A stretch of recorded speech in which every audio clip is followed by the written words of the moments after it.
Hello, bonjour à tous. Comment vous allez? Cette année, j'aime bien parce qu'on parle des super-héros. Alors moi, j'ai un super-héros que je préfère, c'est Spider-Man. Alors, vous savez comment il s'est transformé en super-héros? Ben en fait, il s'est fait piquer par une araignée et il a reçu tous les super-pouvoirs d'une araignée. Alors, il peut aller au mur, il peut s'accrocher au mur.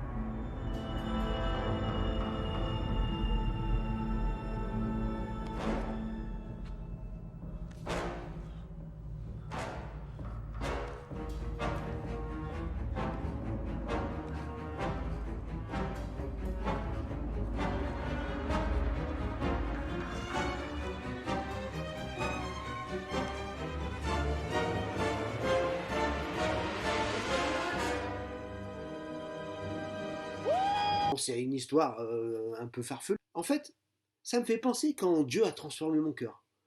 Eh ben, j'ai été touché par Dieu et j'ai été transformé par lui, par Jésus, quoi. Enfin, par Saint-Esprit.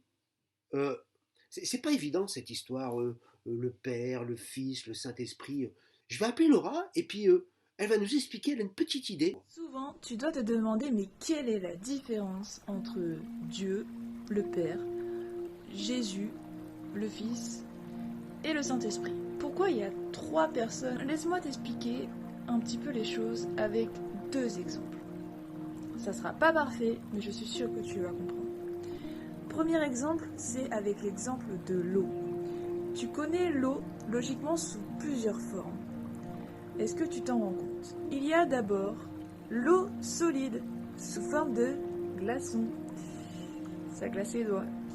Cette eau-là, tu peux la saisir, tu peux la faire fondre dans ta bouche si t'as pas peur d'avoir froid. Tu peux faire des bonhommes de neige aussi quand elle est sous forme de neige. Tu peux faire plein de choses avec cette eau solide. La deuxième, que tu connais très très bien, parce que tu peux la voir tous les jours, c'est l'eau sous forme liquide. Celle-là, t'as beaucoup plus de mal à l'attraper. C'est l'eau qui sort de ton robinet. C'est l'eau que tu vois quand il pleut. Ça te mouille, mais toi, tu peux pas trop l'attraper. Et la troisième eau, qui est encore plus difficile à percevoir, c'est parce qu'elle est tout autour dans l'air, c'est l'eau sous forme de vapeur. Et si tu veux en voir pour ça, eh ben, tu peux sortir une bouilloire qui va te faire de la vapeur d'eau. C'est l'eau qui se transforme en gaz. Donc tu as trois formes d'eau. Solide, avec la glace.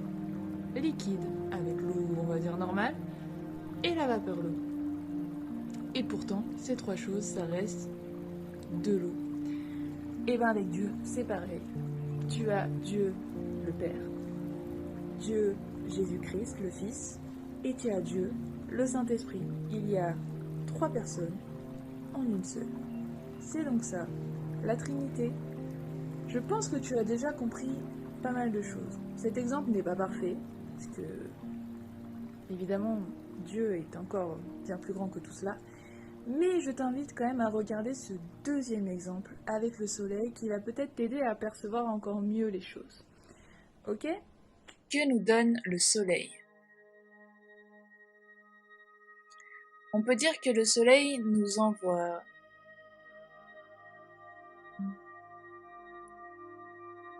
ses rayons.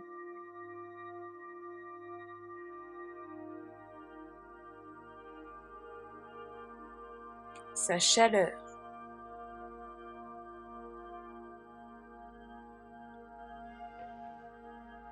Sa lumière. On peut donc dire que le soleil nous envoie ces trois choses. Et pourtant, Il n'est qu'une seule et même chose, le soleil.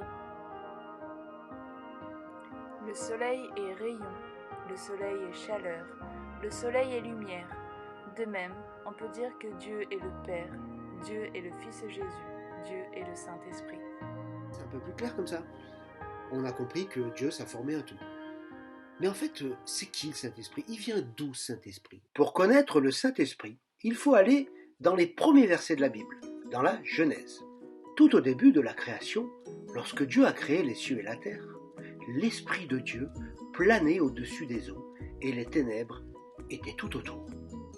L'Esprit de Dieu va apporter la vie, l'ordre et la beauté. Mais au fait, c'est quoi l'Esprit de Dieu? Si tu veux, on peut comparer l'Esprit de Dieu à l'énergie, qui est une puissance.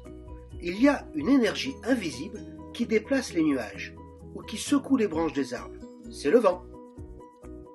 Quand tu prends un grand souffle d'air, tu reçois une énergie, une vitalité, une puissance. C'est la même chose avec l'Esprit de Dieu. Le vent et le souffle sont invisibles. L'Esprit de Dieu l'est aussi. Bon, ok. Mais à quoi il sert le Saint-Esprit? Eh bien, en lisant la Bible, on découvre que l'Esprit de Dieu permet à des gens d'accomplir des actes bien spécifiques. Par exemple, Joseph. Le Saint-Esprit lui a donné la capacité de comprendre et d'interpréter les rêves. Mais il y a eu aussi Bezalel, un artiste dont l'Esprit de Dieu le remplit de sagesse et lui donna un génie créatif pour réaliser de magnifiques œuvres dans le tabernacle. Dans la Bible, on peut voir aussi l'Esprit de Dieu sur les prophètes, que ce soit Élie, Daniel ou bien Moïse. Tous ces hommes ont eu la capacité de comprendre la pensée de Dieu. Dieu a créé un monde magnifique, mais les humains ont fait le mal, et le monde est tombé dans l'injustice, le chaos, le péché. Les prophètes, remplis de l'Esprit de Dieu, ont dit que le Saint-Esprit viendrait comme dans Genèse 1, et que cette fois, il transformerait le cœur de l'homme. Les prophètes avaient également annoncé la venue d'un sauveur. Après des siècles, lorsque Jésus se fait baptiser dans le Jourdain, juste avant de débuter sa mission, on assiste à une scène extraordinaire. Le ciel s'ouvre et l'Esprit de Dieu descend sur lui sous la forme d'une colombe. Jésus, rempli du Saint-Esprit, va guérir les malades, pardonner les péchés. Il donne la vie là où la mort et le péché règnent. Toutes les personnes qui croient en lui voient leur vie transformée. Les chefs religieux n'aiment pas Jésus et finissent par le faire tuer. Mais même dans cette tragédie, le Saint-Esprit est là et Jésus va ressusciter. Jésus est apparu à ses disciples et il leur a dit « Vous recevrez une puissance, le Saint-Esprit. » Et peu de temps après, l'Esprit est descendu sur eux afin qu'ils répandent la bonne nouvelle et qu'ils expérimentent la présence véritable de Dieu par le Saint-Esprit. Tous ceux qui croient au Seigneur Jésus reçoivent le Saint-Esprit. Le Saint-Esprit change les cœurs et transforme les vies, nous amène à aimer Dieu et on reçoit également un amour qui nous pousse à aimer les autres et à aller vers les autres.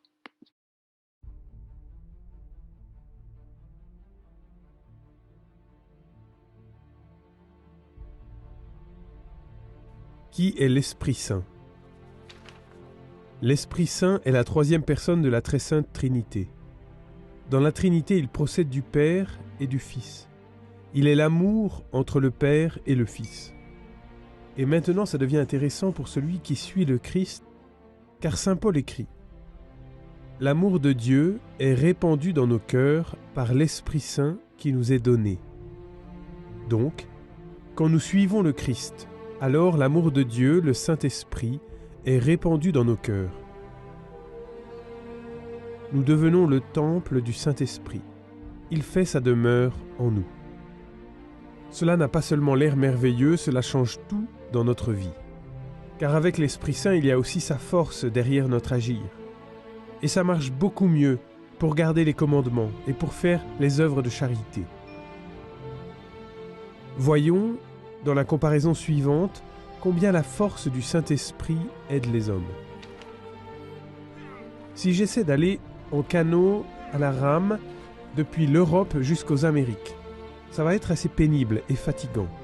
Et très probablement, ça va dépasser mes forces. Ne parlons même pas du temps que je vais mettre. Non, vraisemblablement, je n'arriverai pas aux Amériques de mes propres forces avec cette petite barque à rame. Un petit bateau à voile est déjà quelque chose de tout différent. Il se sert de la force du vent. On avance beaucoup mieux avec ça. Ça reste toujours une aventure sur la mer agitée, mais grâce à la force du vent, je peux y arriver vraiment. Et c'est exactement la différence entre la vie sans l'Esprit Saint et la vie avec l'Esprit Saint. Avec l'Esprit Saint, nous pouvons vraiment avancer, car la force de Dieu s'épanouit en nous. Bon ben voilà, j'espère que c'est un peu plus clair maintenant. Vous avez compris que le Saint-Esprit, il est en nous, et qu'il vient en nous, et qu'en fait, il nous aide chaque jour. Passez une bonne semaine.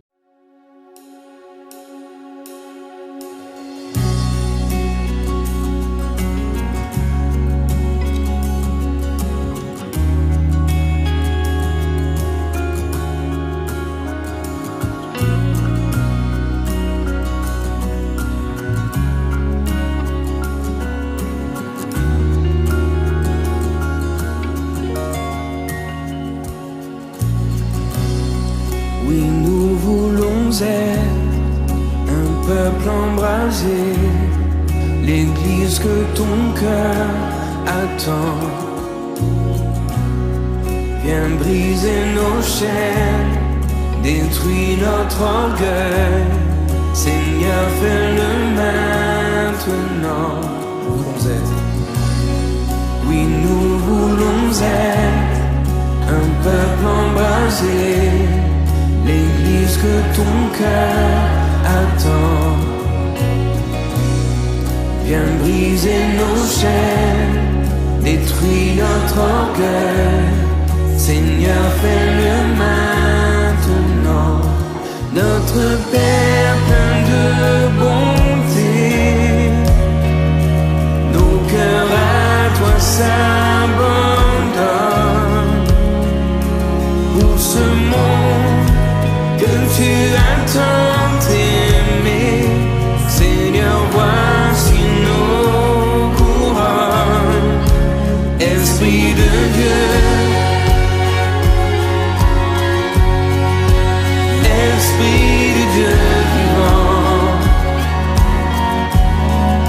souffle du nord, souffle du sud, souffle de l'est, souffle de l'ouest, Esprit de Dieu, Esprit de Dieu vivant, souffle des quatre vents et descend sur nous. Envoie ta puissance. Envoie ta puissance, rends-nous les témoins d'un royaume qui se répand. Fais brûler nos cœurs au sein des ténèbres, comme un phare dans l'océan. Envoie ta puissance, envoie ta puissance, rends-nous les témoins d'un royaume qui se répand. Fais brûler nos cœurs, fais brûler nos cœurs au sein des ténèbres, comme un